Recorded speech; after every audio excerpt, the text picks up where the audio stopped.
নমস্কার, গুরুকুল ইনফো চ্যানেলে জানাই আপনাদের স্বাগত। ডিএ এরিয়ার নিয়ে ফাইন্যান্স ডিপার্টমেন্টের যে অর্ডার ছিল সেই অর্ডারের পরিপ্রেক্ষিতে পশ্চিমবঙ্গ উচ্চশিক্ষা দপ্তর বা উচ্চশিক্ষা দপ্তরের বিভাগ ওই অর্ডারের ম্যাচিং অর্ডার বের করলো।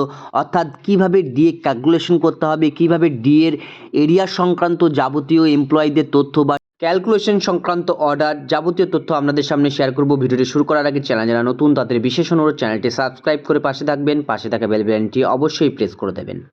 অর্ডারটি 6/4/2026 university branch department of higher education থেকে বের করা হয়েছে। ইউনিভার্সিটির যে রেজিস্ট্রার তাদেরকে পাঠানো হয়েছে। সাবজেক্টে বলা হয়েছে regarding arrears of dearness allowance, dearness relief of the employees pensioner of the state aided university for period of January 16 থেকে ডিসেম্বর 2019। রেফারেন্স নাম্বার সেই ফাইন্যান্স ডিপার্টমেন্টের যে 998 মেমো নাম্বার সেটাই কিন্তু উল্লেখ করা হয়েছে।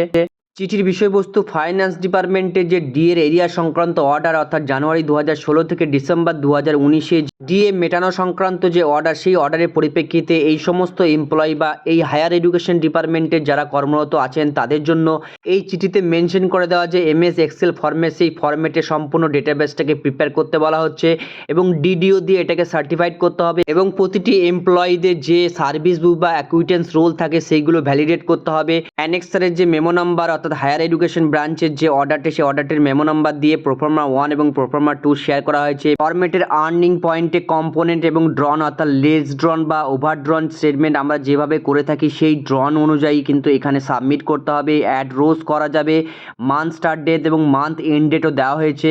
সম্পূর্ণ এই ফরম্যাটে ডেটাগুলোকে পাঠাতে হবে। যাই হোক, ভিডিওতে এইটুকু তথ্য আপনাদের সামনে শেয়ার করলাম। খুব শীঘ্রই হাই স্কুল বা প্রাথমিক শিক্ষকদের জন্য এই ফরম্যাটে হয়তো বা এরকম ধরনের ফরম্যাটে ডেটা কিন্তু চেয়ে পাঠাতে হবে বা চেয়ে পাঠানো হবে। যাই হোক, ভিডিওতে এইটুকু তথ্য আপনাদের সামনে শেয়ার করলাম। সকলে ভালো থাকুন, সুস্থ থাকুন, ধন্যবাদ।